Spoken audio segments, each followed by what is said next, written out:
Imagine a demon slips into your room tonight, in your loneliest hour, and whispers this to you. The life you are living right now, this exact one, you will have to live again. Not a better version, not an edited one. This one, every argument you lost, every hour you wasted scrolling, every time you shrank yourself because it felt safer than trying, all of it, in the same order, down to the last detail, forever. Now answer honestly. Is it a threat? Or is there some small, stubborn part of you that stands up straighter and says, good, let me live it again? One philosopher believed your honest answer to that exact question is the single clearest test of whether you are actually building your potential or quietly wasting it. His name was Friedrich Nietzsche, and he didn't just ask that question as a thought experiment. He built an entire framework for how to answer it yes.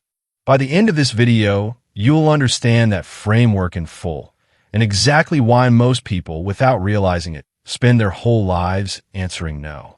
Let's get into it. Nietzsche was a 19th century German philosopher, a former professor of classical philology, which is just a fancy way of saying he studied ancient Greek and Roman texts for a living before he quit academia in his early 30s to write full-time. He was sick for most of his adult life, migraines that lasted days, eyesight so bad he could barely read. He wrote most of his major works while in physical pain, walking for hours in the Swiss Alps because sitting still made the migraines worse. I'm telling you this because it changes how you should read everything that comes next. This isn't a healthy, comfortable man theorizing about strength from a place of ease. This is a man who was, by every conventional measure, weak, sick, isolated, unpublished, mocked by the few critics who even noticed him, who nonetheless built a philosophy of greatness. He wasn't describing what he already had. He was describing what he was reaching for. That distinction is the whole video. Nietzsche's idea of potential was never about talent you're born with. It was about what you do with the raw, often painful material of your actual life. So let's break down exactly how he thought you get there. I've organized this into 5 ideas.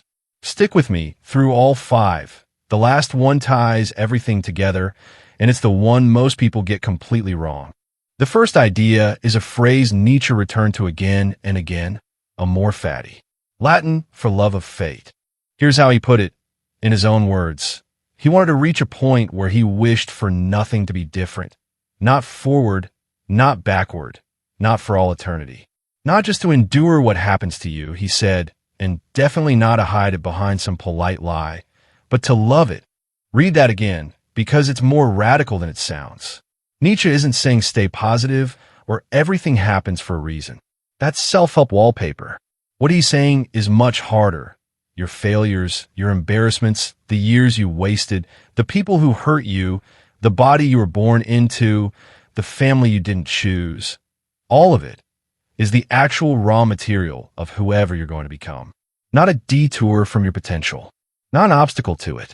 The material itself. Think about it this way. Say you spent 5 years in a career you now regret. The self-help version of dealing with that is no regrets. Everything led me here. Nietzsche's version is stranger and more useful. Those 5 years are not separate from you. They built the exact person who is now capable of recognizing they don't want that life anymore. You couldn't have gotten the clarity without the years that produced it. The disappointment is load-bearing. This matters for potential because most people spend enormous energy fighting their own history. They resent the 10 years they lost. They keep refighting fights that ended years ago. And all that energy that could go toward building something, gets burned on wishing the past had gone differently. Amor fati is Nietzsche's answer. Stop trying to edit the past. You don't have the authority to rewrite it. And every hour spent trying is an hour not spent building forward. The full force of who you could become is only available to the version of you that has stopped fighting who you've already been. Practical version of this before we move on.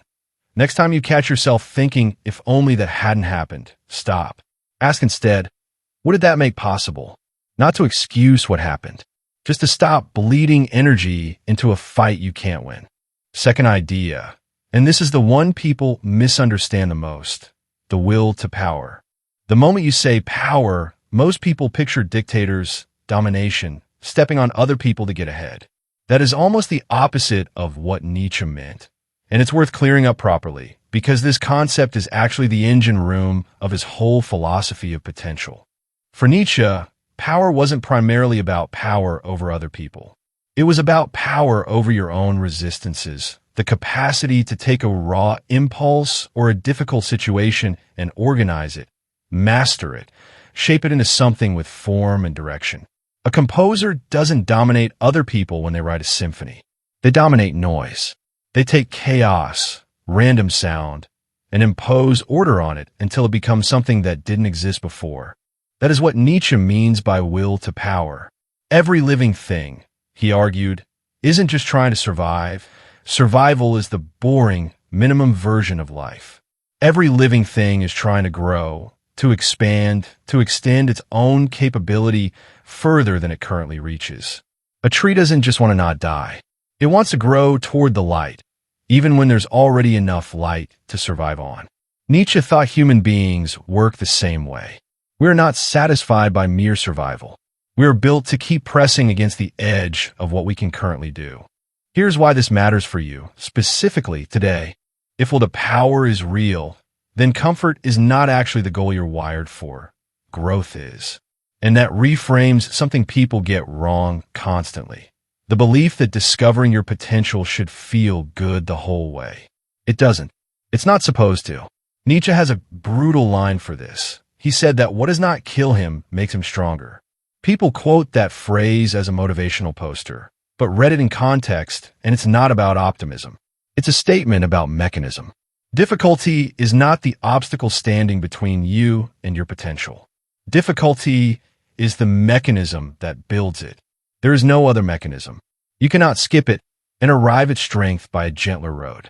So the practical takeaway here, stop looking for the version of self-improvement that doesn't require resistance.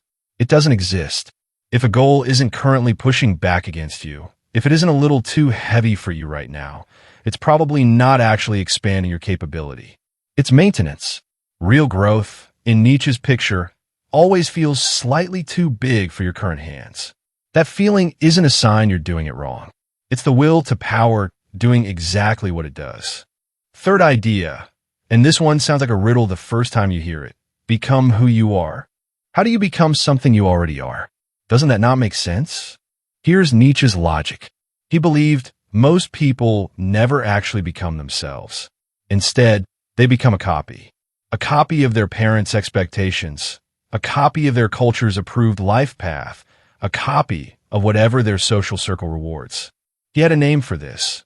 He called it herd morality, the set of values a group adopts not because its members thought them through, but because going along with the herd is safer than standing apart from it. And here's the part that stings a little. Herd morality doesn't feel like conformity from the inside. It feels like your own personal values. That's what makes it so effective. Most people who are living someone else's version of life will swear up and down that it's exactly what they want. So when Nietzsche says become who you are, he means underneath the layers of inherited opinions, borrowed ambitions, and safe choices, there's a shape that is actually distinctly yours. Not a mystical soul, just the specific configuration of instincts, talents, and drives that make you different from every other person alive. Most people never excavate down to that shape. They spend their whole life building on top of the borrowed version instead. Nietzsche's test for this, and I think it's the single most useful tool in this entire video. He said the true value of an action or a belief is revealed by whether you could want it eternally, whether you would be willing to live that same choice over and over, infinitely, with no variation. He called it eternal recurrence. Imagine a demon comes to you and says, this exact life you are living right now, every joy, every boredom, every small humiliation, you will live it again and again in precisely this sequence forever with nothing new. Is it a curse to you, or does some part of you rise to meet it? Use that as a filter on your actual life this week. Not metaphorically, literally. Take one thing you're currently doing out of obligation or fear, or that's just what you're supposed to do at this age, and ask, could I want to repeat this choice forever? If the honest answer is a flinch, that's information. That flinch is the herd's voice, not yours. If the answer is something closer to yes, actually yes, that is Nietzsche's signal that you found a piece of the real shape underneath. Build from there. Fourth idea, and it's the most famous one, and also the most misunderstood, the Übermensch, often translated as the Overman, or sometimes clumsily as the Superman, which, thanks to a certain comic book character, has given people a completely wrong picture for about a century. Nietzsche introduced the Übermensch in his strange, poetic book Thus Spoke Zarathustra, where a prophet named Zarathustra comes down from the mountains to tell people that man is something that shall be overcome, not defeated, overcome, the way a caterpillar is overcome by a butterfly, not destroyed by the process, transformed by it. The Übermensch is not a superhero and not a master race. A horrifying later misreading of Nietzsche by people with an agenda that had nothing to do with his actual philosophy, and worth being clear about because his own sister edited and distorted his unpublished notes after his death to serve exactly that agenda, against everything he wrote while sane and in control of his own words. What Nietzsche actually meant by the Übermensch was closer to this. A person who has done the excavation work from the last section, who has found their own values instead of inheriting the herd's, and who then has the courage to actually live by them, create by them, build an entire life structured around a self-authored set of values instead of an inherited one. The Übermensch isn't a destination you arrive at and then relax. Nietzsche was explicit that it's closer to a direction than a finish line, something you're always in the process of becoming, never something you finally are, which honestly should be a relief, not a burden. It means the goal was never arrive at your final form. The goal is the orientation itself. Waking up and asking, today, am I living by values I actually examined or values I absorb without noticing? That question, asked daily, is the closest thing Nietzsche gives us to an actual instruction manual. So let's land the plane. For ideas. And here's how they fit together into something you can actually use starting today.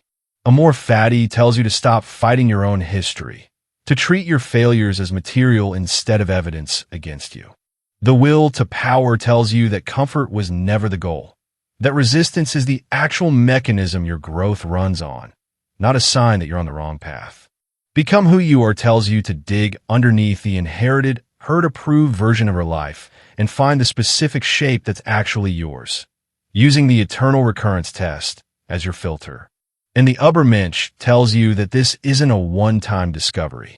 It's a daily practice of choosing self-authored values over borrowed ones, again and again, for the rest of your life.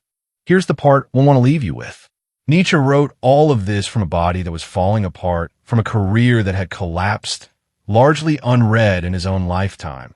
His most important book sold in the low hundreds of copies while he was alive to see it. He did not write this philosophy from the top. He wrote it reaching upward in pain, with no evidence yet that any of it would matter to anyone. It mattered anyway, not because his circumstances were good, because he refused to let his circumstances be the final word on what he was capable of building. That's the actual Nietzsche way of discovering your potential. Not comfort, not confidence you already feel, just the daily, difficult decision to build something real out of whatever material your life has actually given you. If this kind of thing is useful to you, subscribe. I'm building out a full series working through Nietzsche's ideas, one at a time, in plain language, no philosophy degree required. And tell me in the comments, what's one thing in your life right now that fails the eternal recurrence test? I'll read through them. I'll see you in the next one.